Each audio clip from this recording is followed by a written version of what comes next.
The best way to learn a language? Immersion, living where the language is spoken and using it every day. But if that's not in the cards for you this year, you can still learn a language the second best way, and that's with Babbel.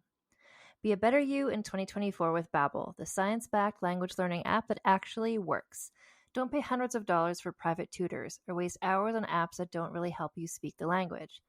Babbel's quick 10-minute lessons are handcrafted by over 200 language experts to help you start speaking a new language in as little as 3 weeks.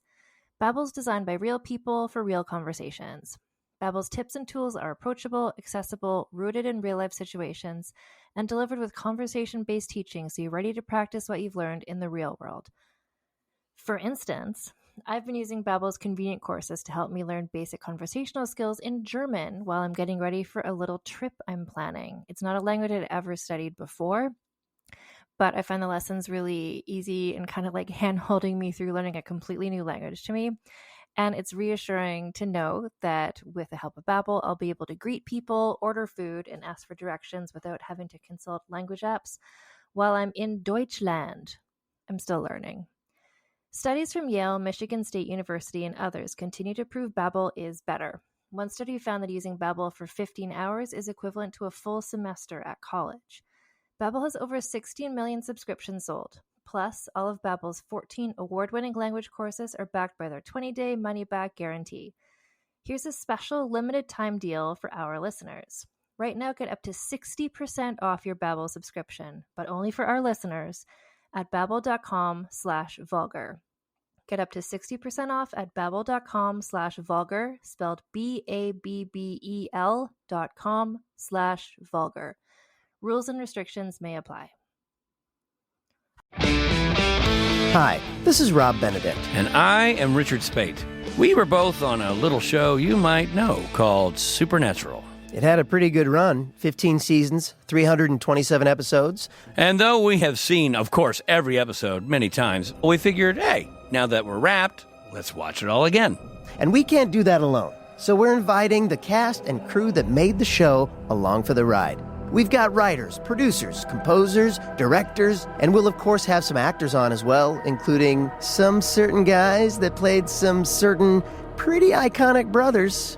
It was kind of a little bit of a left field choice in the best way possible. The note from Kripke was, he's great, we love him, but we're looking for like a really intelligent Duchovny type. With 15 seasons to explore, it's going to be the road trip of several lifetimes. So please join us and subscribe to Supernatural then and now.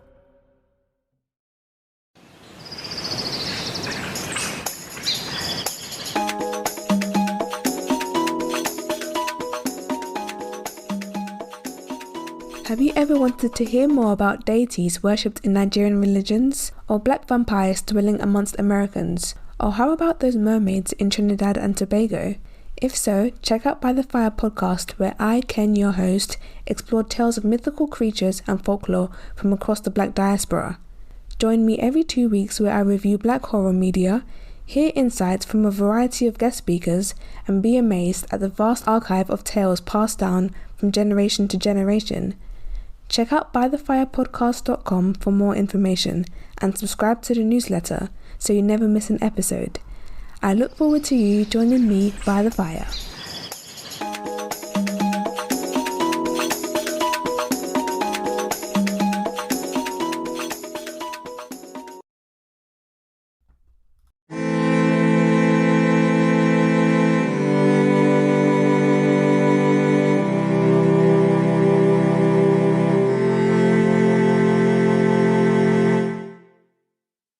Hello, and welcome to Vulgar History, a feminist women's history comedy podcast. My name is Anne Foster, and this is Vulgar History Internationale. This is our season where we're looking at, well, basically as many countries as I can get to before the season is over. I'm trying to eventually get an episode per country where each and every member of the Tits Out Brigade is living, and that is going to be probably a multi-year plan, but, you know, I'm down for it. Today, we're going to have some overlap with, okay, so the Internationale thing was partially because I have done so many episodes about England, basically, / the United Kingdom / that landmass. in past seasons, and I know that there's Tits Out Brigade UK, and love you guys, love that you're listening, and / also Tits Out Brigade Ireland, shout out to you as well. And anyway, this story, basically what I'm trying to do is to like quasi apologize for the fact that we're gonna wind up in Scotland and England, but on the way we're gonna also go to Denmark and we're going to Norway. So we're getting into some of these Scandinavian regions, and that with that in mind, I wanted to thank 2 members of the Tits Out Brigade who helped me with some pronunciation, because the woman we're talking about is Anna of Denmark. Her name looks like my name, but with an E at the end, but because it's Danish, it's pronounced differently. So thank you to Ida, and also thank you to, Tits Out Brigade member Delaney's fiance, who is Danish, who both sent me audio recordings of how to pronounce this name, as well as the name of her brother, Christian. So I'm gonna do my best Danish pronunciation for that. So it's Anna. So like my name, but with N at the end, of Denmark is who we're looking at today. And this is another story, like we've had some before, and it's always really baffling to me to find somebody where, okay, so my references, like first of all, wikipedia.com, thank you Wikipedia for having a fairly comprehensive article on her, super helpful. But even on Wikipedia, they're saying like, she has this bad reputation. People thought that she was unintelligent, that she was vapid and shallow. But, she wasn't really. And I'm like, okay, well, no one told me she was to begin with, so I'm jumping in assuming she is not like that. But so there's a lot of defensive-ness in the readings that you do about it. I also looked at, there's an article on historyextra.com by Tracy Borman, who also explains, Anna of Denmark gets this bad reputation, but is it deserved? Actually, she was pretty smart. And I'm like, why does everyone keep saying that she has this bad reputation, that people think that she was so unintelligent?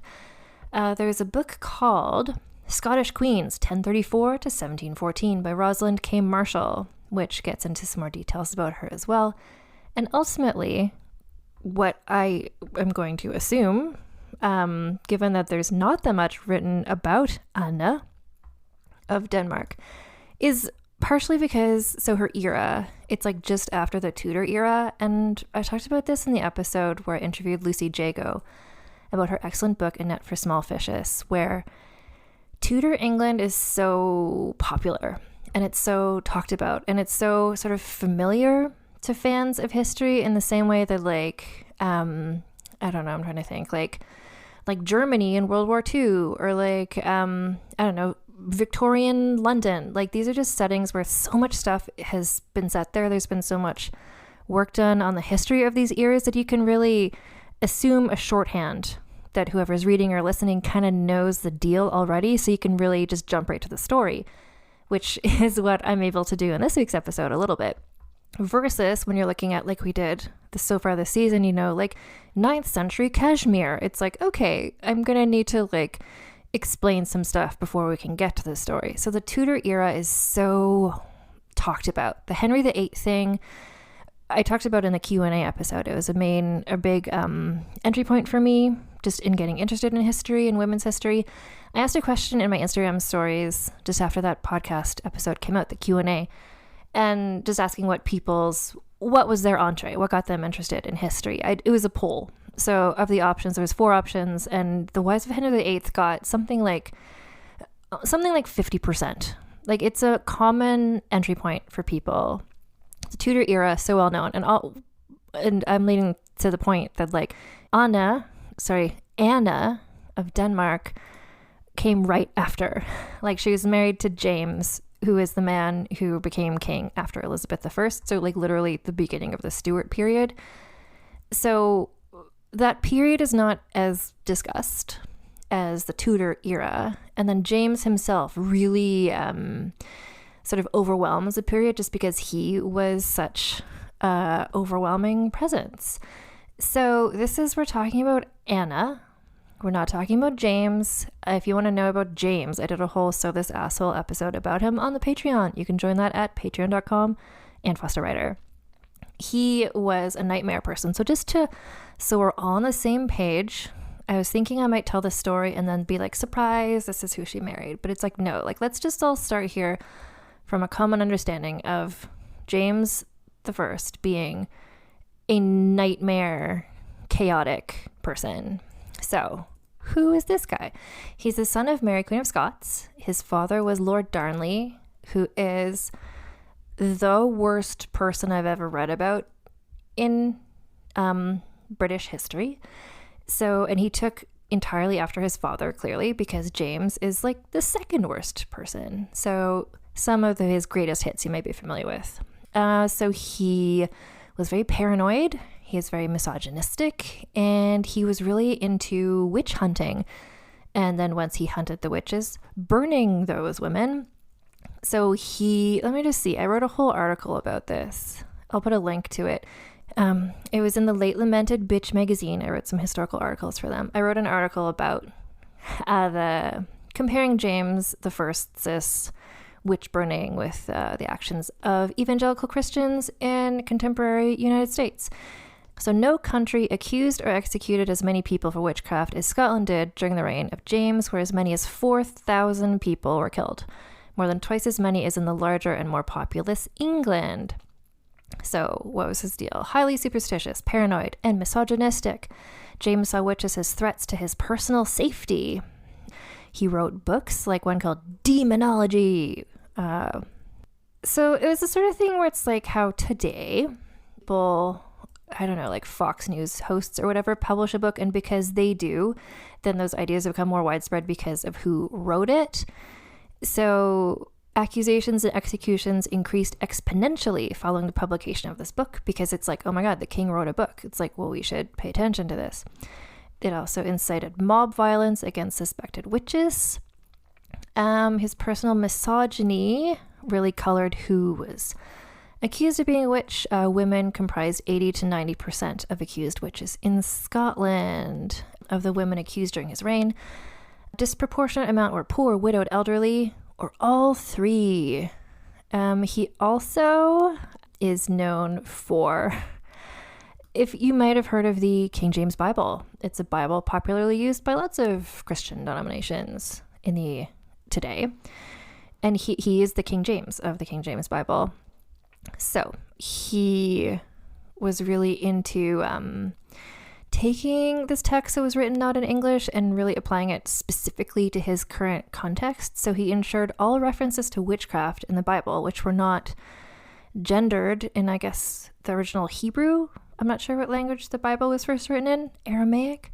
Anyway, he made sure all references to witchcraft got female coded, so creating this connection between female gender and witchcraft specifically. He explained in his book, not the Bible, Demonology, witches were not born evil, but became evil through satanic temptation.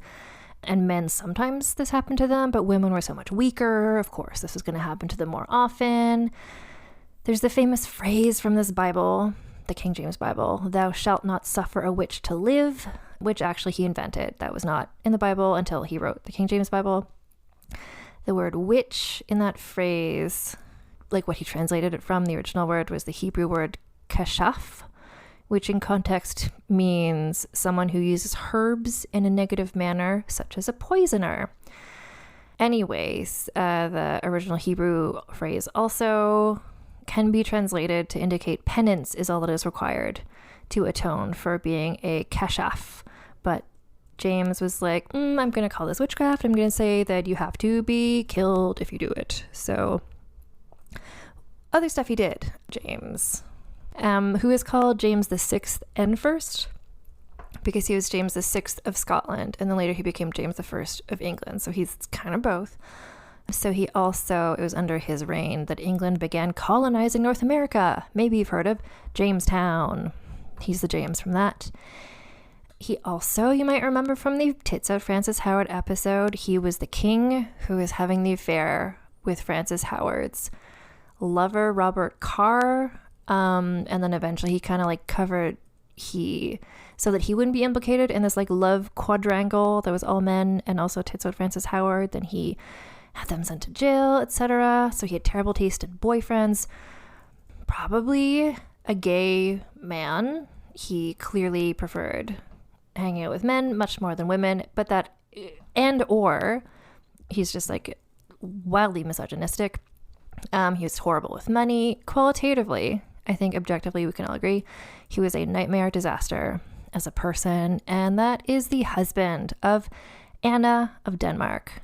So the reason, as far as I can ascertain, why Anna has this reputation of being sort of like vapid and like uninteresting and unintelligent is because James said that. So it's like, I'm sorry, are we taking his judgment of literally anyone, let alone a woman? So right away, I'm just like, okay, let's just kind of begin from the beginning. What's her deal, and who is she outside of her relationship with this nightmare, historical, disastrous person? Well, I'll tell you. Anna was born on December 12th, 1574 in Denmark. She was the second daughter of King Frederick II and his wife Sophie of Mecklenburg-Güstrow.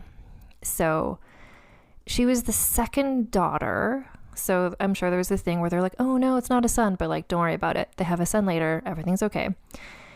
So her older sister was called Elizabeth.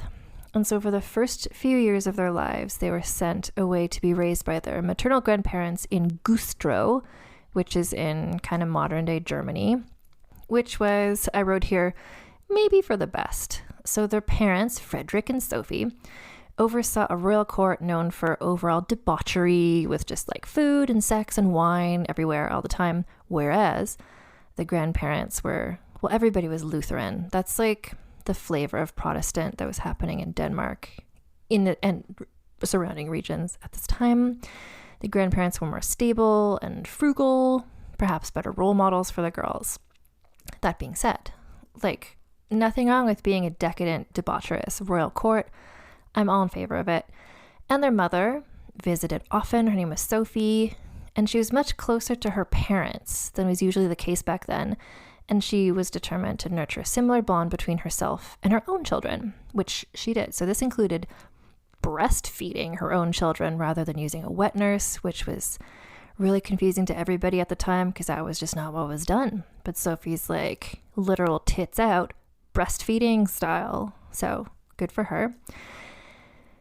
So yeah, so then the son was born a name that is pronounced, as my Danish consultants have both said, with a very guttural, almost like Klingon type thing. So I'm going to pronounce it as best I can. I'm going to step back from the microphone slightly and say Christian is the brother who's born. Christian.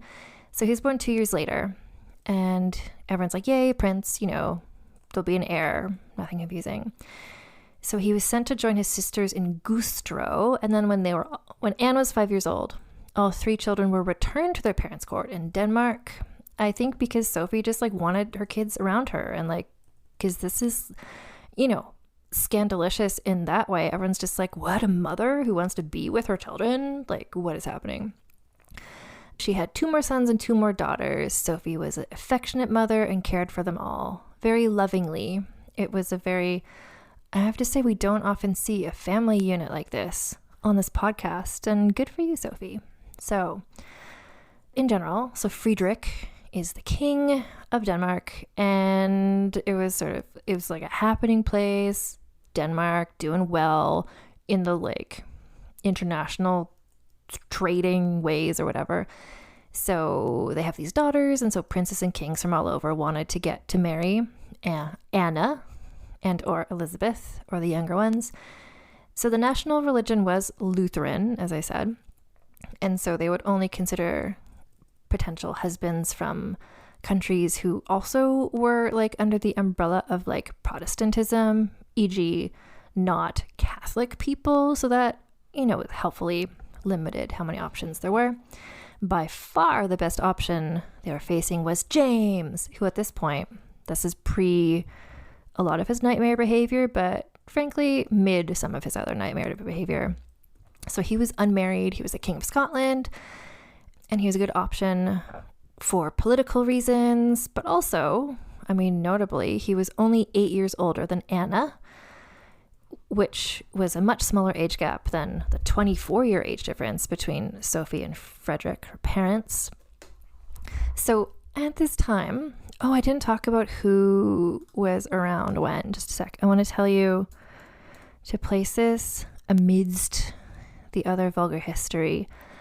I have this increasingly long, like, spreadsheet document of, like, who lived when and who died when. So she's got very similar time period to a couple other people. Let me just see. She is... Yeah, so very similar. So she was born in 1574. Arbella Stewart, born in 1575.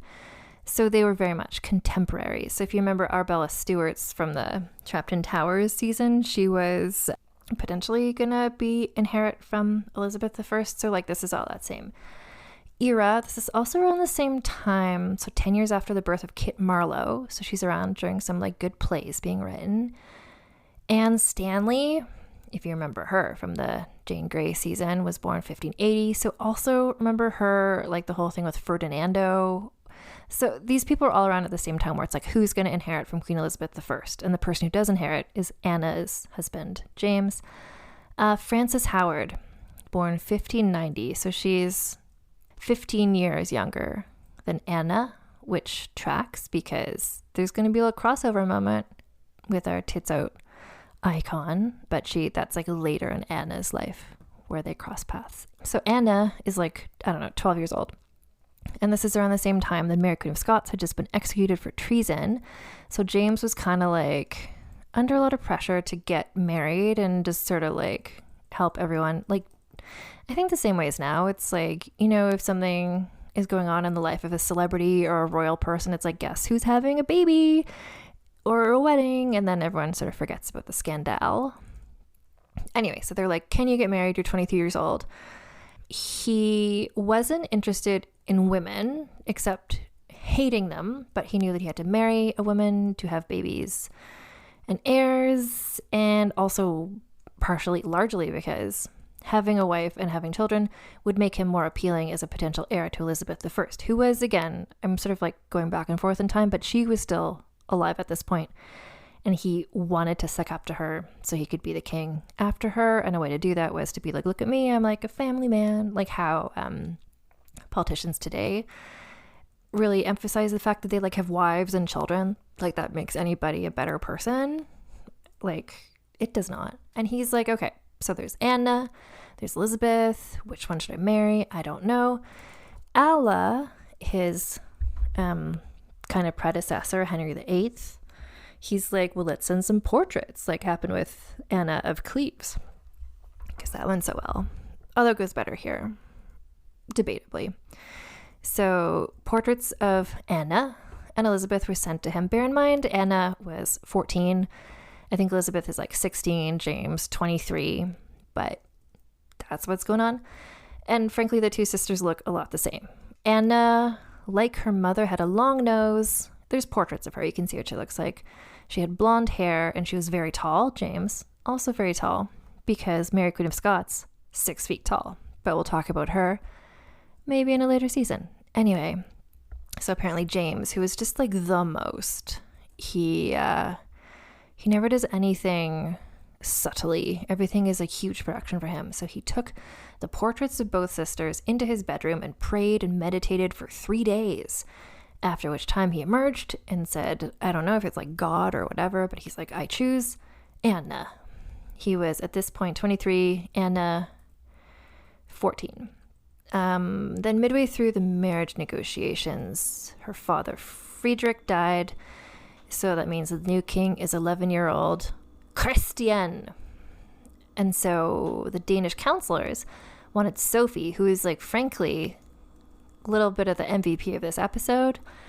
They wanted Sophie, the mom, to go off and live in the countryside with a daughter as well. The men helped rule for 11-year-old Christian, but she was like, I think not. I love my kids and I want to be close to my kids. And she truly just did not give up. She's like, fuck you all. I'm staying here with my son. And eventually they give in. And they agreed she could remain in Copenhagen to look after her children / to rule as regent. Sophie, badass motherfucker, we stand. So with that all sorted, the question of Anna and Elizabeth's marriages could again be considered. So well, basically, it's like we know who each of them is going to pair up with. So Elizabeth was betrothed to a German duke, and so Anna was betrothed to King James of Scots.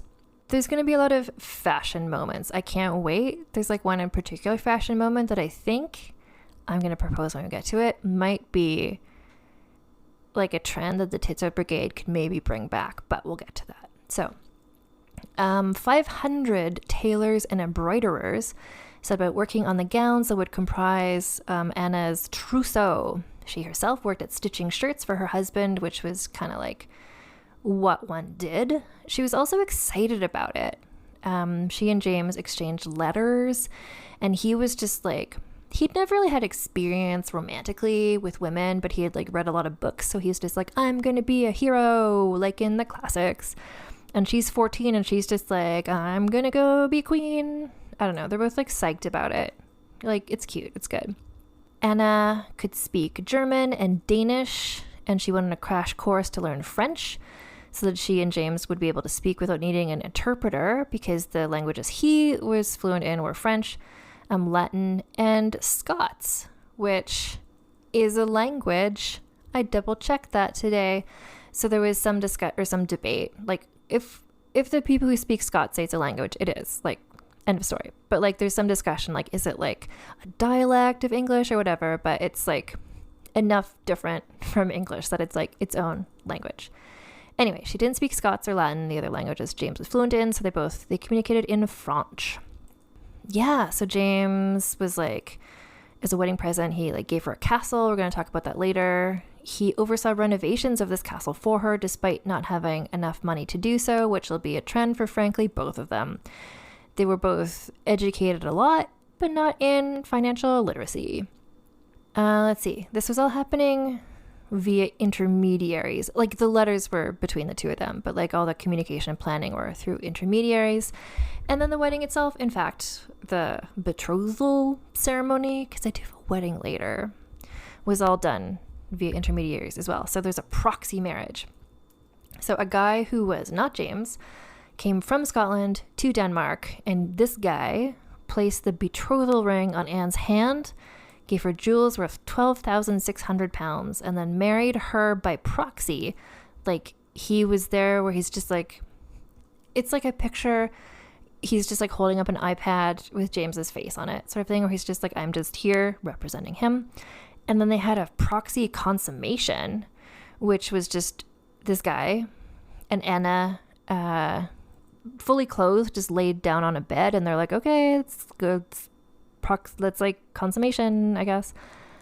And then 10 days later, the young bride, again 14 years old, set sail for Scotland. So she had a fleet of 16 ships, which contained her, like, both of them, okay, I mean, like, as you might be able to guess, she and James do not have the greatest marriage. What they have in common is a love of just being the most. So her 16 ships contained her furniture, clothes, horses, and a carriage made of solid silver. Time to go meet her gay husband and start her new life as Queen of Scots. But then a storm happened. Anne's ship sprang a leak. Some of the fleet like sank. It was like stormy seas, like days on the stormy seas, and they were forced to take shelter in the Norwegian Sound. Weak from seasickness, as anyone would be, I think, after days on the stormy seas, Anna was escorted to Oslo, Norway, and no one seemed to know what to do next. They were just kind of like, what's up, Oslo? Like, we were going to Scotland and now we're here. Eventually they were like, I guess we'll just like go back to Denmark, try again later. But then, breaking news, James had 12 ships ready in Scotland to greet her when she arrived with her squad. But then only 6 of her ships arrived. Remember, she had 16. 10 of them like either like ran aground or sank. So James was very superstitious and also obsessed with witchcraft. Ordered that everyone in Scotland should fast and pray for her safekeeping, because he's just like, oh my God, she's not here. It must be witches.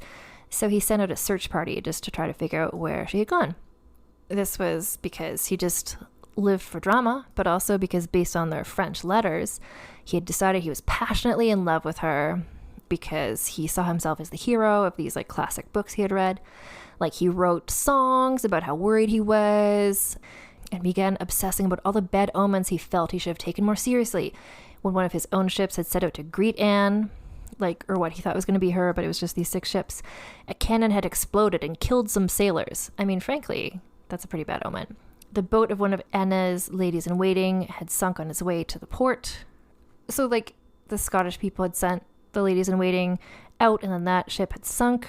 40 of its passengers had died. I have to say, I'm like a medium superstitious person, and I know that this marriage is going to be bad, so I'm just like, yeah, these are like screaming red flags of like, maybe don't marry this 14-year-old. Anyway, it was now winter, and it was way too dangerous to cross until spring because, again, we're going from Scotland to Denmark by way of Norway, which is just like, in terms of winter weather, like damn cold. So, but James was just like, nothing can keep me from my beloved. And like literally every member of his council was like, please don't do this. You're the king.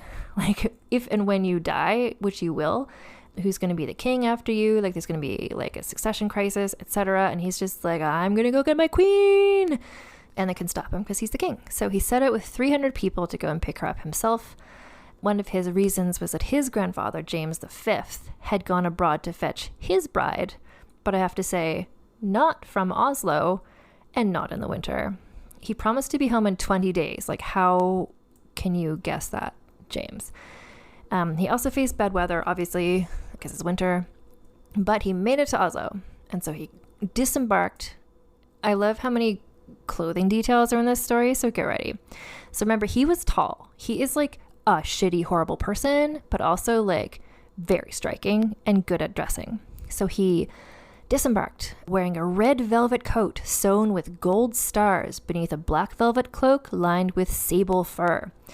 Anna was waiting for him, and he was so excited to see her. He ran up, so eager to meet her, he didn't take off his boots, which is a detail that was noted in one of my sources, and I have to assume is notable. So he leaned in to kiss her, which is like the Scots way, and she pulled back because like, whoa, like what is happening? Like this is not the Danish way. So, but he explained in French because that's the only language that they both could speak without an interpreter. And he's like, no, this is just like in Scotland. This is how we greet each other. And she's like, okay, that's okay then. And apparently they got along swimmingly. The next day, James arrived again in a new outfit. So dressed in blue velvet sewn with gold. And the two of them spent the day together. And during this time, apparently, they decided that they should probably get married in Oslo instead of waiting until they could get back to Scotland, because they needed to get married. And Anna was like, I really don't want to go in like the winter seas of like Northern Europe. Thank you. So they got married in Oslo, November 23rd, 1598. And James, to help celebrate / because James got James, he had 11 Norwegian women burned as witches, who he claimed were the ones who had caused the storms that had almost kept him from his beloved. So he thought this was the only way to fix the bad weather so that their like return trip could be fine. So again, he burnt 11 Norwegian women as witches. So this is just like, again, like in terms of red flags, this would be another one. Some other low-key drama, but this is going to be, there's a lot of communion-based drama in this story. So get ready. As a refresher, that's like in some religions, it's where you go up and you eat the little round hosts, the little bread. In Catholic religion, it's like this is the body and blood of Christ. And in Protestant religions, I believe it's technically not. It's the transubstantiation of it all. Anyway, so remember, Anna is Lutheran, James is Presbyterian, and they were like, she was given permission to keep being Lutheran. When she was there, she didn't have to switch. Anyway, Presbyterianism, at least in this era, the communion hosts were involved, and she opted not to take part in the communion because of Lutheran reasons. And everyone's like, oh, this communion thing might come up again later. And it does. So just like bear that in mind. And then honeymoon between a 23-year-old man and a 14-year-old woman who only vaguely speak one language to each other, but who had been pen pals for a long time and were both sort of in love with the idea of each other. So, because they were in Oslo, they had kind of an impromptu Scandinavian region-based honeymoon. Sophie, best mom, had invited them to come spend the winter with her. And so they set out on, she sent sleighs for them and just like wait for the like Disney's Frozen level gorgeousness of this. So black velvet and gold embroidered horse-drawn sleighs were sent to take them. So they went to Denmark. And, you know, Anna loved her family so much. I'm sure it was like exciting to see them because she thought she was going to Scotland and would never see them again, probably. And in fact, they were in town at the same time that they could attend her sister Elizabeth's wedding to Duke Henrik of Brunswick. And then in April, they headed back to Scotland finally. So Anna revealed her own love of fashion and a big entrance. Like, again, this is like Vulgar History International / Vulgar History, like amazing entrances by tits out women. So her official entrance into Edinburgh was in, if you remember from her ship that didn't sink, the solid silver coach. She arrived and everyone's just like, oh my God, it's like a queen, which is like exciting for the Scots people because the last time they had a queen was Mary Queen of Scots, who had spent most of her life in jail. So they were just like, yay, a young, beautiful woman in a silver coach. This is like Cinderella / Frozen fantasy. There was a coronation, which was 7 hours long. And part of it included, I think James like insisted, it's maybe like a thing that's not always done, but he was just like, oh no, this is going to be like the most. So the traditional anointing, which is when Anna's like blouse, her like top dress area, aka her kirtle, was unfastened and some sacred oil was poured onto her shoulder and right arm. Now, the first thing I read about this had hinted that this was literally a tits out moment where they just poured oil on her breast, but I believe it was just a shoulder and right arm situation. Bear in mind also, she is literally 14. So I hope that's all it was. So anyway, they were married. They're now king and queen of Scots. And it became clear pretty right away that they were fundamentally incompatible as people. Not just the fact that he was 23 and she was 14, or that they could only communicate in French, but also James was a misogynist who hated women and also was gay. Anna was a girl / woman. He was obsessed with finding reasons to burn women as witches.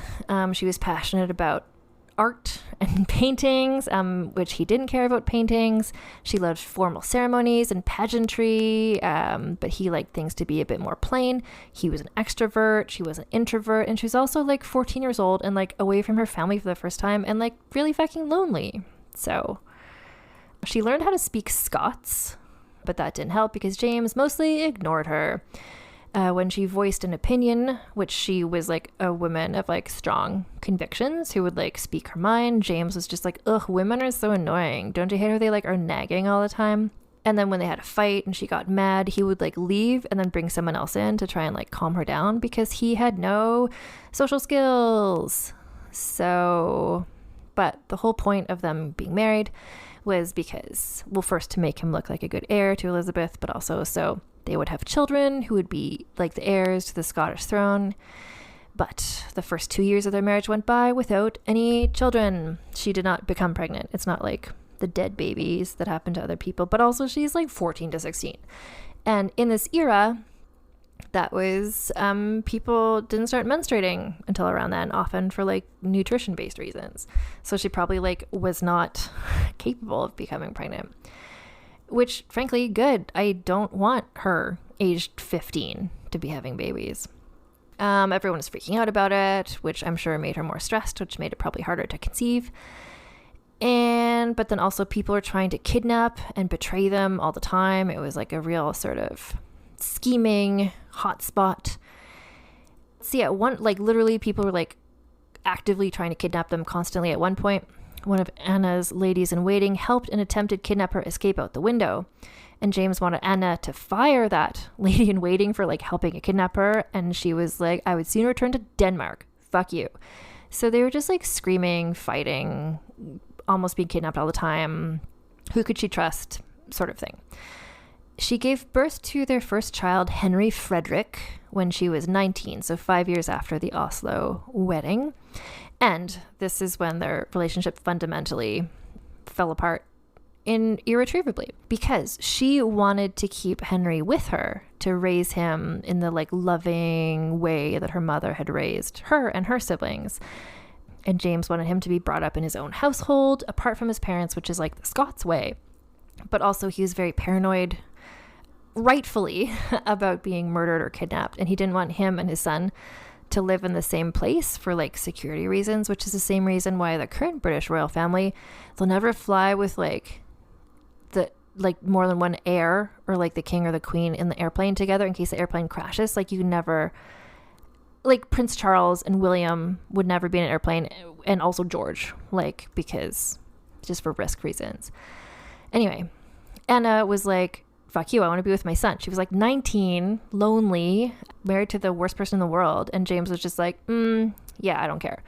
So he sent the baby to live with his friends, Lord and Lady Mar, who incidentally hated Anna and who Anna hated back.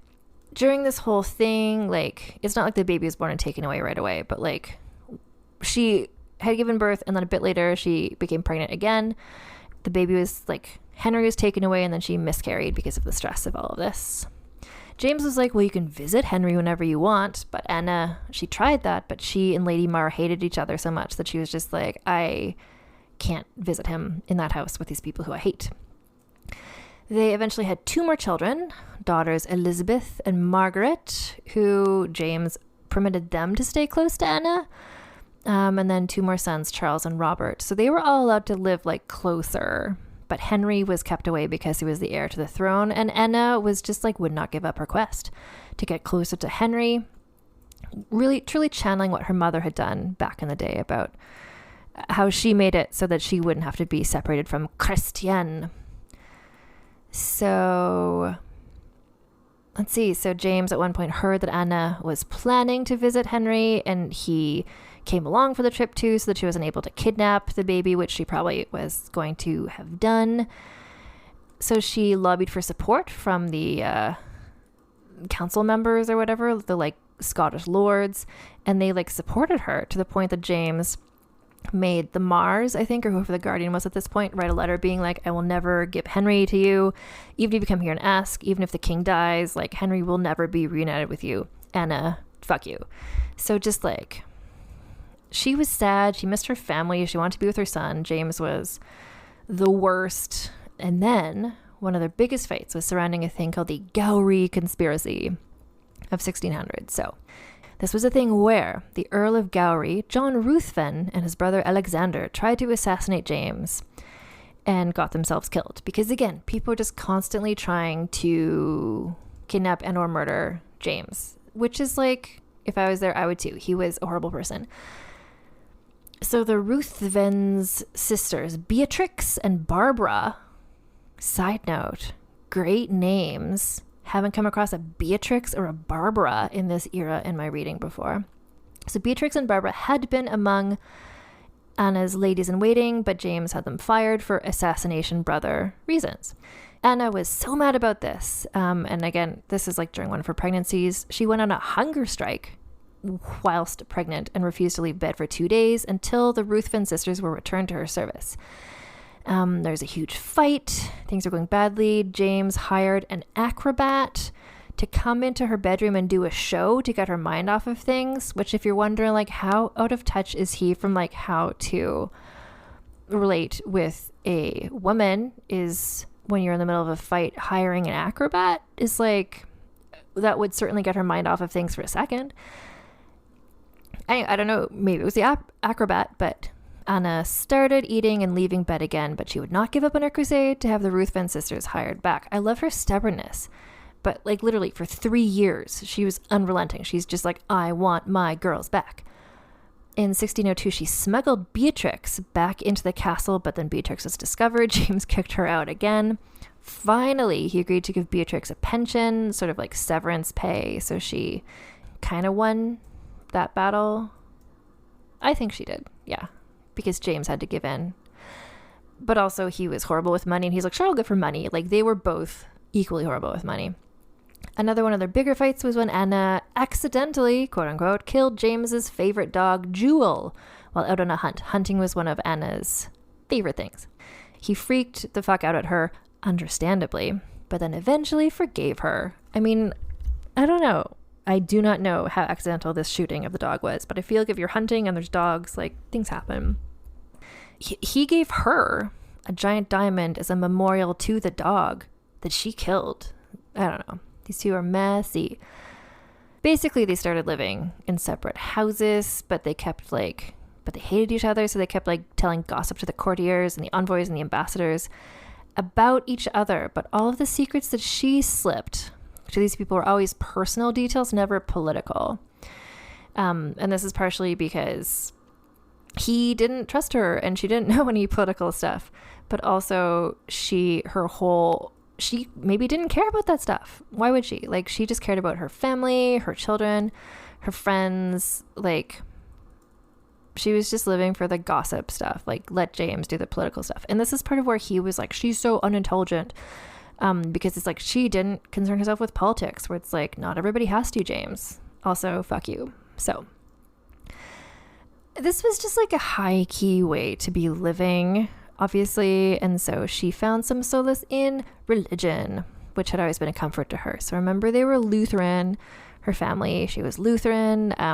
When they came from Denmark, she had brought a German Lutheran chaplain along with her to like do the services, because as part of the marriage agreement, she's allowed to like still retain her Lutheranism.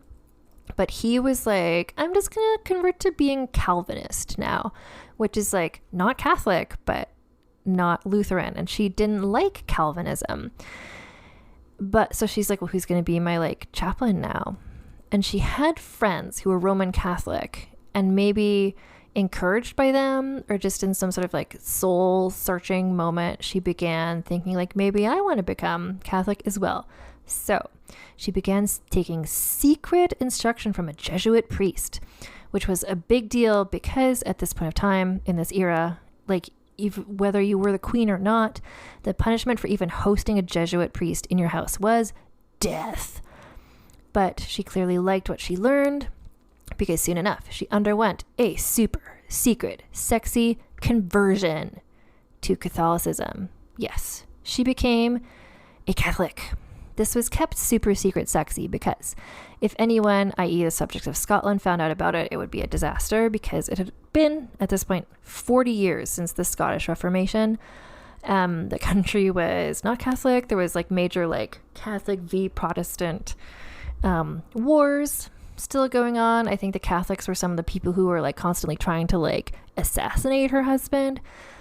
Although James apparently knew that she had converted, but he kept it a secret. He didn't stop her from attending secret sexy mass, but he said that she had to keep it a secret and she had to promise not to convert any of their children. So she had like some of her attendants were like secretly priests in disguise. And we know this because an ambassador or somebody later was like, yeah, then Anna went to mass and one of her like attendants did the mass, where it's like just like priests in disguise. So she had just like all Catholics around her, but they're all like secret in disguise Catholics. At one point, the literal Pope, I didn't look up to see if this is the same Pope who's been like the Pope in any other stories, but this is also like vulgar history, Pope guest appearances. Anyway, he wrote a letter where he was like, I don't even know what religion this woman is. I have no idea what's going on. I'm the Pope. Peace out. So aside from being secretly Catholic, her other major hobby was spending money. She was very interested in architecture. So remember, there was the castle that he bought her and he did the renovations he couldn't afford. So she moved in and started making more renovations. So her home was called Dunfermline. It's a Scottish word. James had given her this place as a wedding gift, and she oversaw rebuilding and enlarging it. She also laid out some very beautiful gardens that were praised by later visitors. She was also an art collector. She loved paintings, and she's also very into jewels, including jewellery design. When she came over from Denmark, she had brought with her a Danish jeweler, but he complained that she wasn't paying him in time, and she probably wasn't. Her finances were a disaster. So he complained she wasn't paying him, and then he like stole some gems and ran away, and like frankly, good for him. So then she hired an Edinburgh-based goldsmith called George Heriot, and they had a long, fruitful, sort of collaborative relationship, kind of like Kim Kardashian with Balenciaga, where, you know, she would just like come up with ideas and he'd do some designing and that sort of stuff. So in addition to buying gold and jewels from him, he also loaned her vast sums of money because she and James were in debt constantly. But it didn't matter because their money problems were all solved when Elizabeth I died in England, and she named James as her successor. So James became King of England as well as King of Scots. And I feel like also Ireland, or at least he claimed that at the time. So Anna was by this point 29 years old. He ran off to England as soon as he heard the news to like be like, yay, I'm the king, which perfect opportunity for her. Also, she's pregnant at this point. She was left behind to just like tie up loose ends, etc. And if you know her, like I think you do after having listened to 45 minutes of podcast about her, she went right away to Stirling Castle, which is where Prince Henry was, to take him with her. Her old enemy, Lady Mar, was there. Lady Mar refused to hand over the prince without an official warrant from the king, so they had like a huge fight, again causing her to miscarry. She lay dangerously ill for days. James was just like, oh, for fuck's sake. So he arranged a thing so it's like one person would like get the prince and one person would get Anne, and then Anne wouldn't have to see any of the Mars. Anyway, ultimately, she finally got to be with her son again. Victory for Anna. And they headed for England. So at this point, so there's Henry, the oldest son, and then there were two other children who had survived infancy. So Margaret and Robert had both died very young. There was Elizabeth, their daughter, and then the youngest was Charles, who was very frail and not able to travel yet. And honestly, just the change of energy of like Elizabeth I had been, you know, a single woman with male favorites and stuff, but it was just like adults, like increasingly getting older adults around the palace. And now it was like a cute young family with like little kids. Anna was there being like young and glamorous, so they came and they brought like a new vitality back into the palace. She and James were crowned at Westminster, and I've got some outfit details. She wore a robe of crimson velvet. Like these two are all about the velvet, which I also feel is sort of like Denmark represent with just like the warm fabric. Her hair was hanging loose on her shoulders, a plain gold coronet on her head. I'm sure planned very carefully with her best friend / jeweler, George. She didn't take communion during the ceremony. So again, everyone's like, what's up with her not taking communion? So this aroused gossip about her being maybe a super secret, sexy Catholic. But remember, she also didn't take it when she was Lutheran. But so that's just, I don't know. Communion is like always a weird thing about her reputation. And in fact, before she died, Queen Elizabeth I had been like, what's the deal with Anna and like what religion is she? Because it was really important that Queen Elizabeth's successor would be Protestant. And Anna just sort of politely sidestepped ever like answering yes or no about like if she was Catholic or not. Queen Elizabeth, in fact, had written letters before she died to Anna saying, don't let anyone convert you to being Catholic. And if anyone does, like tell me the names of the Catholics who like, try to make you be Catholic. And she wrote back like, haha, LOL. I don't know any Catholics. Bye. Meanwhile, one of her besties was a woman named Henrietta Gordon, whose husband was literally an exiled Catholic. So honestly, things happened. Like, for instance, when James became the king, he sent an envoy to Italy just to sort of spread the word, be like, hey, guess who's the king of England now? It's James. And he went to tell the Pope, like, guess who's the king? And the Pope was like, oh, great. Glad to see you. Like, can you give this like rosary to Anna? So, and he's like, why would the Protestant Queen of England want a rosary from the Pope? Whatever. So he delivered it. First mistake. James flew into a rage and ordered the envoy to be sent to the Tower of London for like giving her a like popish gift.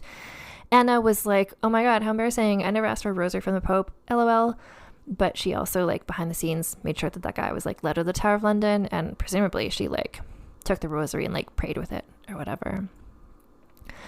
After the coronation, they went on a little trip through the south of England to be like, hello, we're your glamorous new, you know, king and queen. She loved the theater, and so she got to see a performance of As You Like It by Shakespeare. She met the famous poet Ben Jonson, who she had become his patron. And she got beautiful new homes to live in, instead of just the one she had been renovating in Scotland. She hired the famous French garden designer Solomon de Caus to build a huge fountain at her home in the form of Mount Parnassus, surmounted by Apollo and the Muses.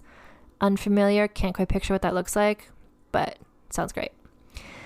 Yeah, and so this is the point at which they just lived separate lives. So their sixth child was a daughter named Mary, named after Mary, Queen of Scots. So like they lived separate lives, but like every now and then clearly conceived more children. And then she had another daughter called Sophia, named after her mother, but both of these girls died in infancy. And then she had some sort of medical / gynecological health complication wherein she stopped having children. And I think the two of them just like stopped trying to have children, e.g. having sex with each other because of medical / gynecological reasons. I also want to think she was like, we're good. Let's just not have any more children. Let's just like not have sex anymore. Thanks. At around the same time, the gunpowder plot happened, which was a thing very famous in like England, where Guy Fawkes Day and all that stuff. So briefly, my vague understanding of it. So this was the thing where a bunch of people, the conspirators, one of whom was Guy Fawkes, wanted to blow up the Parliament building. I think they were Catholics, with the King and Prince Henry inside. So if they exploded, like in that one time in Game of Thrones where everyone in the building exploded, that would mean that the new monarch would be Princess Elizabeth, and who was like a little girl at this point, and they thought she would be like their puppet and she would like do what they said, and they would like make her be Catholic. And I think they chose her because Charles was still like a little baby. The plot did not work because somebody told on them. The literal powder keg, is that what it is? The like gunpowder was found. Parliament did not blow up. And also, like, fun fact, Elizabeth, this little princess, the daughter of Anna, was really headstrong, really opinionated, and probably would have not done what they wanted had they won anyway. And the gunpowder plot was funded by a secret Catholic patron, and nobody knows who it was. Like, even when the conspirators were tortured, none of them would name names. And so Tracy Borman, who she wrote this article on historyextra.com, because she has written a series of novels set in this era, and her theory in one of the novels is that it was Anna was the secret patron who like funded the gunpowder plot, which is, I feel like, unlikely, but like how cool would it be even if it was her? Like, she made it a fictional story. I don't think she's being like, here's what happened, but she's like, this is what could have happened. Because in the months leading up to the gunpowder plot, Anna had gathered a lot of Catholics around her as bedchamber attendants. And as I said, they helped smuggle priests into court disguised as other personal attendants. But I feel like she had dedicated her life to reuniting with Henry. She would never have blown him up. I could see her blowing up James. I could see a lot of people blowing up James. But I don't know if at this point Catholicism was more important to her than like her children. And I don't think so. Anyway. So their two infant daughters died. The gunpowder plot was kind of a big deal. And they just effectively separated in public. Anna was gracious and a great diplomat, and the parties she threw were legendary and also helped elevate English court to that of other European nations by making them seem more cultured and cool. She was a dedicated patron of the arts, especially writing and theater, and she would sometimes perform herself in the many, many, many plays that were put on during her time as queen. Do you remember in the Lady Anne Stanley episode, we talked about in there about the like parties she would throw and like the masks that she would hold, and how there was like Lady Anne Stanley and her family, like they appeared in a mask, or like one was commissioned to be like, guess what, we're okay again, and like let us be fancy people still. Yeah, so when she had been just Queen of Scotland, this whole side of things she wasn't able to really indulge in this because Scotland at that time was very frugal and straight-laced and just like my notes say Presbyterian. Does that mean anything? I don't know. But she just loved glamour, extravagance, and this worked a lot better in England, where her encouragement allowed artists to flourish creatively. And in fact, this era is known for a lot of the artistic stuff that happened, and some mistakenly say like it was James who encouraged this, where it's like, no, he was burning witches and like translating the Bible to be more misogynistic. It was Anna of Denmark who's getting the artistic stuff to happen. So her parties were masques, masque.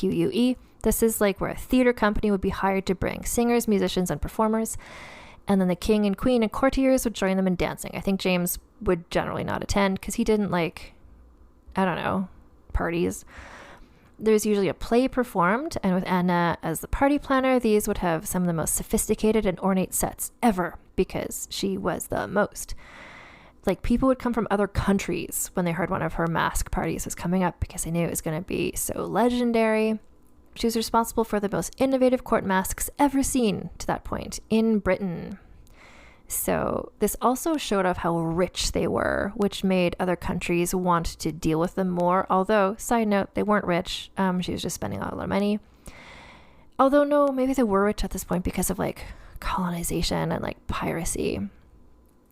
It was around this time women began to be permitted to act on stage. Because remember, in like Shakespeare in Love and stuff, it's like men play the women parts. So this is another thing that she helped to mainstream.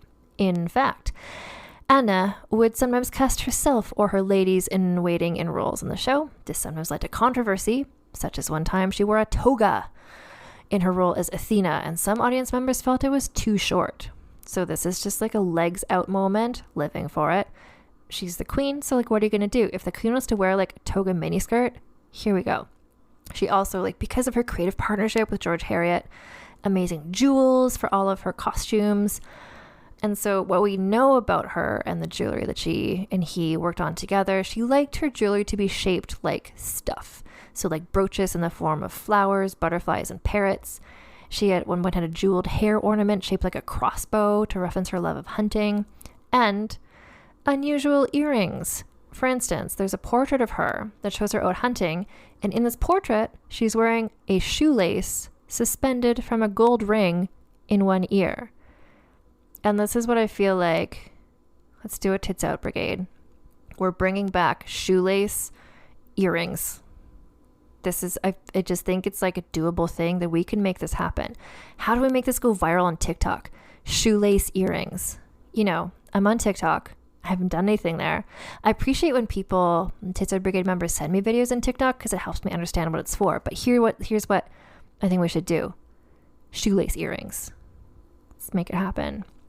She was also a patron to portrait artists, collected lots of pieces of art. Some dude called Lord Salisbury said she seems to prefer pictures to people. And like, frankly, if the people are assholes, I would too. She was also sort of like straight-laced and quiet. I'd say like James was extroverted, she was introverted. And some people thought that meant she was stuck up or mean. But honestly, like, frankly, she was still lonely, missed her like close-knit family in Denmark, was married to fucking James. How many like children had died in infancy? Like, I'm sorry, how happy do you expect her to be? Like, and / she's throwing these parties. Like, clearly she had a good time. But yeah, so she was close to her children. She like lived for her children, which like, and she was 19 when Henry was born. So it's like such a young mom away from home. Like, I feel it's like, this is like she made her own family, like her and the children. That's like where she found the love that she needed, which is why when he died of typhus, aged 18, she was obviously devastated. And then that same year, her daughter Elizabeth was sent off to Heidelberg to be married. And I think they never saw each other again. And she fell, understandably, into a deep depression, which coincided with, she already had this sort of like health issue from like the birth complications. It's described she as having gout, which is just kind of like a word people used in this era that could mean like arthritis or could mean like, I don't know. She was just like doing poorly / was depressed. Her brother Christian, King of Denmark, did come by shortly after the death of the two infant girls, and I'm sure that was like nice for her, but he couldn't stay forever. 1614, she held her final mask. Like, she just couldn't do it anymore because she was so sick. Bear in mind, she's like 39 by now. Like, how much has happened to her? And with her just ill and kind of out of the way, like James, this whole time, as you probably know, or maybe I mentioned already, has just been hanging out with his like various male favorites, George Villiers, Robert Carr. This is like around the same time that the Thomas Overbury murder situation featuring Tidzo Francis Howard happened. So that's what James is up to. Meanwhile, she's just like mourning her like dead children and just like whatever, having illnesses. Yeah, she got more and more sick, and her son Charles, who's no longer a little baby, came and slept in the room with her because she was a loving mother, and also her love of art really imprinted on her sons. Charles is really into that as well, thank God. Like, he didn't inherit everything from his awful dad. And he was nice to her, so like he stayed with her while she was ill. She was getting more and more ill. James visited a couple times, but not very often because he sucked, and she was like literally dying. But because no one could know that she was super secret Catholic, they couldn't bring a Catholic priest in to give her the last rites. So instead it was like, I don't know, the like Anglican guy, the like archbishop or whatever. And then she died aged 44, March 2nd, 1619, and she was laid to rest in King Henry's Chapel in Westminster Abbey. James, kind of like bringing back the like over-the-top way that he acted when they first met, he was very performative about being like, oh, so sad about her death. And they had by the end, sort of like a brother-sister relationship sort of vibes. He didn't attend her funeral because, I'm not sure, one source I read said because he just didn't like funerals. Like, okay. Or he might have been sick as well, but the sickness might have just been him being like, oh no, I'm so sad and sick. Anyway, he also wrote songs. Just like when he'd been waiting to meet her in Denmark, he wrote a poem, but he did not erect a tomb in her memory because he sucks. But then later, her daughter Elizabeth would make a tomb for her. Her legacy.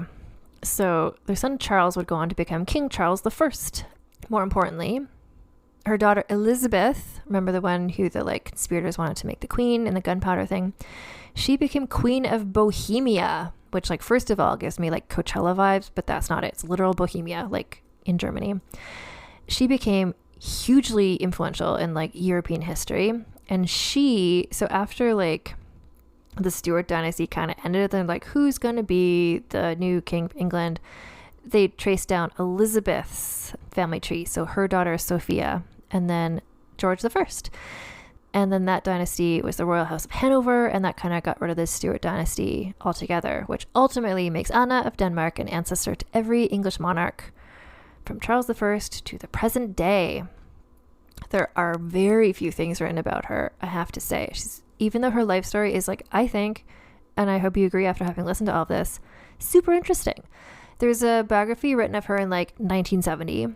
And then just when I was tragically, bad timing, I realized there was a biography of her written in 2021, but I didn't have time to read it because it's like only in England. Anyway, not a lot of people writing about her. I think they should. I think she's super interesting. She's like she's like a supporting character. So like in Tracy Borman's books, she shows up in A Net for Small Fishes by Lucy Jago.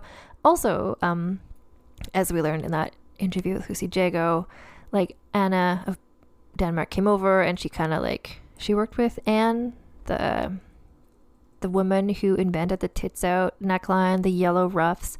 She had kind of like a style evolution as well. The Lady Jane Seymour Memorial Award for Outstanding Supporting Performance. I don't see that from anyone here. I think her mom is great, but this is the story of Anna, and the mother was tragically not there for all of this stuff to be able to support her. I would give James the anti-supporting performance, but that's not an award. That's just me shitting all over him for the last hour. Scandaliciousness. So for Anna, the thing is, there's not like super secret sexy scandals, except in the sense of like conversion, which actually, like, it's not like she didn't murder people. She wasn't having affairs, but like becoming Catholic was so scandalous in this era that she could never tell anybody about it. I love that she brought in these secret priests. It's scandalous in context. Very scandalous in context, actually. When I was like in this story, I was just like, there's rumors. It's like, was she Catholic or was she not? It's like, she pretty much was. That's pretty badass of her. I'm going to give her a 7 for scandaliciousness based on the super secret sexy conversion. Her scheminess, I think, is actually pretty good. Like, she didn't her schemes were like based on like getting her son back, and it was effective. Her scheme, like she wanted that the one lady in waiting, like her scheminess combined with just sort of like dedication, stubbornness, never giving uppingness. Like she wasn't scheming to like have more power or whatever. She was scheming to get what she wanted to be happier. So it doesn't matter what the scheme is about. If it's, she was schemy. I'm going to give her a 6 for scheminess. Her significance, I think she was such a great patron of the arts. Wasn't there someone else where it's just like with Harem Sultan, where it's kind of like all the people who she helped, like the little ripples of like how many people that affected ultimately. So here it's like the art that Anna helped patronize. Is that the word? No? Patronage? Like that would just have an effect, like the great plays that came out and stuff. Like that was, and then also her children, eventually, I don't know, like her significance personally.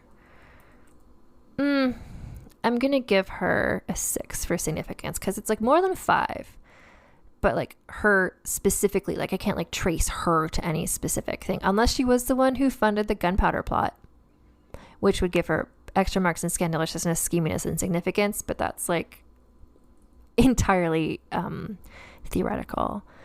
The sexism bonus, I think, well, there's just the shitty things about like she kept having babies. The babies kept dying. That was awful. And like her job was to have babies, and that is not a great job. And it's very gendered of her. I think the sexism that she faces, frankly, was like starting in her lifetime and then later on too. It's this reputation of just being this sort of like flighty, vapid, vain, shallow, like unintelligent person. It's like, why? Because she like didn't get involved in politics? Like, firstly, there's nothing wrong with being vapid, nothing wrong with being flighty, nothing wrong with being unintelligent, nothing wrong with any of that. And so those are very like gendered things to be like, oh, she just wasn't as like smart and clever as whatever Elizabeth the First. But it's like, fuck you. Like she was a cool person. She had a hair clip shaped like a crossbow. She wore a shoelace in her earring. Like she made all these plays. She wore a toga mini skirt one time. Like she was doing cool stuff. And just so much of her reputation in history seems to be like, oh, but she was just like so shallow. Like, fuck you. That's like an 8. I'm giving her an 8 sexism bonus because she has this bad reputation entirely because her like shitty husband was like, oh, she's not as smart as me, and everyone's like, yeah, she's not. Like, fuck off. So what does this all add up to? It's been so long since I did a score. What is math? 7 plus 6 plus 6 plus 8 equals 27. That's very squarely amid some great company, I have to say. 27 is the same score as from the same season, Said Al-Hura. Also 27, Isabel of Portugal, Ana de Mendoza, Margaret Pole, Isabella of Castile, Jean de la Motte. It's a frequent score. Catherine Parr, Frances Gray, and she's actually just above Frances Howard. Her contemporary had a 26. Anna of Denmark, 27. Frankly, I'm like very defensive of her now. Just reading about how people have been so mean to her in history just makes me want to be like, you know what? Like theater is important. Like fashion is important. Jewelry design is important. Like being a cool mom, like all this stuff she did. It's like just because she wasn't whatever, like leading armies doesn't mean she wasn't important or like clever or like her life mattered. Anyway, Anna of Denmark, a life lived across 4 countries as far as I can tell. 27, classic, average vulgar history score. So thank you for listening.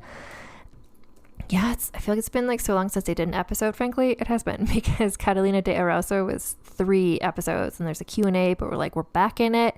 It's the second half of this extremely long international season. We've got some great stuff coming up and just some things to tell you about. So for instance, if you go to vulgarhistory.com, you can contact me there if you have like feedback or thoughts or suggestions of people for future episodes or themes for future seasons, or if I like mispronounced something in Danish, let me know. If you go to bookshop.org, Well, there will be a link in the show notes. So bookshop.org/shop/vulgar history. That's where books that I have mentioned on the show are all listed there, including the historical fiction from the Q&A episode. And when you buy books through that link, bookshop.org/shop/vulgar history, then a little bit of money goes towards me and this podcast. And I've been able to do as long of a season as we're currently halfway through doing because of the support of listeners like you. So both using Bookshop, if you go to vulgarhistory.store, that is where our merch is. We've got amazing merch at the moment. International merch. We've got the Catalina de Arauso. What is it? It's like hard work and persistence can perform miracles. There's llama merch from Catalina de Arauso. There's we've got super secret sexy wedding themed merch. Anyway, it's all there. And if you use code TITSOUT, you get free shipping in the US, or TITSOUT10 for 10% off your order. Also, if you go to patreon.com/AnnFosterWriter, that's where you can join the active and thriving Patreon community. And that is where, if you pledge $1 or $2 a month, you can get early access to episodes of Vulgar History. If you pledge $5 or more, and this is like US, so like convert it, because I know you're all around the world, Tits Out Brigade, you get access to the So This Asshole episodes. That's where you can learn more about James the 1st/6th if you want to just like gouge your ears out with like how awful he was. There's also polls there and stuff to help me choose topics and things like that. And yeah, the Patreon community is so supportive. Again, it's like that's part of why financially I'm able to dedicate as much time as I have been lately to this podcast. But I want to say also, I know this is like a shitty time for everybody in the world. And I don't want to be like, spend money on me. Like, please don't feel bad about that. Like, the most important thing you can do is what you're doing right now, which is listening to this show. You could also like tell your friends about the show. You can also like, I don't know, talk about the show on like Twitter or TikTok or whatever. Just spread the word. I appreciate that. If you're able to, like if you're listening to the show on an app on which you can rate or review, Spotify, by the way, if you click on the little rate and review, you can give it 5 stars. There's like 1,000 5-star reviews. I love it. Let's get to 2,000. So let's just like let Spotify know that we are the Tits Out Brigade. We've got shoelaces in our ears and we're just like, we're here. You can also review on Apple Podcasts, I think on Google Podcasts, various things. Not just do those reviews help with the algorithm and more people finding the show, but also it just makes me feel good. Yeah, I'm most frequently communicating with the Tits Out Brigade on Instagram, where we're at Vulgar History Pod. I'm also on Twitter at Vulgar History. And I guess that's everything. It's really exciting. Honestly, like it feels like it's been a really long time since I did an episode. I'm back in. There's some really amazing stuff coming up. This is an extremely long season. Thank you for all listening. Keep your mask on. Keep your pants on. Keep your tits out. And I'll talk to you all in 1 week.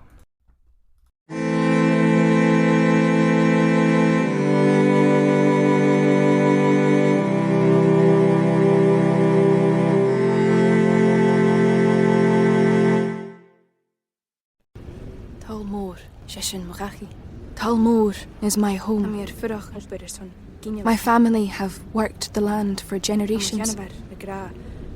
My gran says the island does not belong to us, but we belong to the island. And we must be ready, for a great evil is coming, and death follows with it. Listen and subscribe to the latest season of Undertow, The Harrowing, a Storyglass production presented by Realm, available wherever you get your podcasts.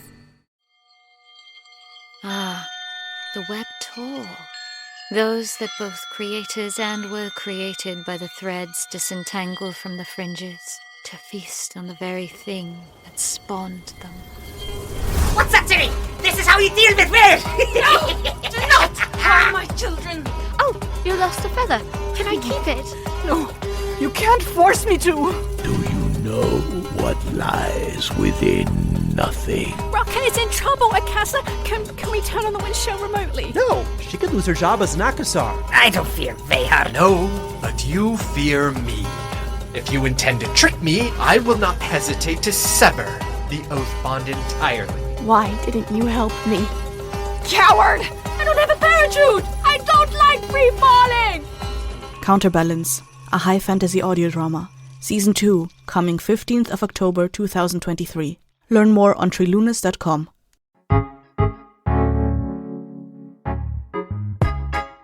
I'm Laura Cathcart-Robbins, and I'm the host and creator of Only One in the Room podcast. Every week, my co-host Scott Slaughter and I invite you to join us for an hour and lose yourself in someone's incredible Only One story.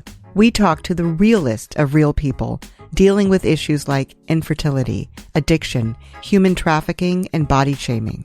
Oh, and we want to be fair, so we talk to some celebrities too. Oscar winners, New York Times bestselling authors, supermodels, and even the most decorated U.S. Winter Olympian. Everyone is invited to share their Only One story with our listeners. This podcast is for anyone who has ever felt alone in a room full of people, which is to say that this podcast is for everyone. Download Only One in the Room wherever you listen to podcasts today.